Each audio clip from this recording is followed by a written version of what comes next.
Assalamualaikum. Good evening.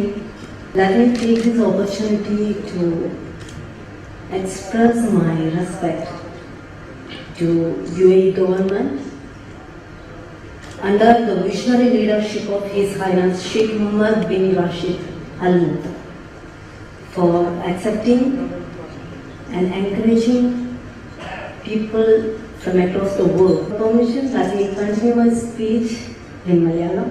Thank you. എല്ലാവർക്കും എൻ്റെ നമസ്കാരം. ഇപ്പോഴാണ് ശ്വാസം വരുന്നത്.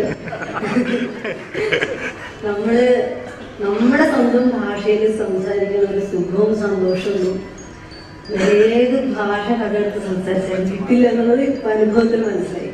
ഇങ്ങനെയൊക്കെ സംഭവിച്ചതിൽ വളരെ സന്തോഷമുണ്ട്. കാരണം ആദ്യത്തെ എക്സ്പീരിയൻസ് ആണ്, പുതിയൊരു അനുഭവമാണ്. ഞാൻ ഇംഗ്ലീഷിൽ സംസാരിച്ചിട്ടൊന്നുമില്ല ഇതിനു മുമ്പൊന്നും. എന്തായാലും അബദ്ധമാണ് പറഞ്ഞെങ്കിൽ ക്ഷമിക്കുക.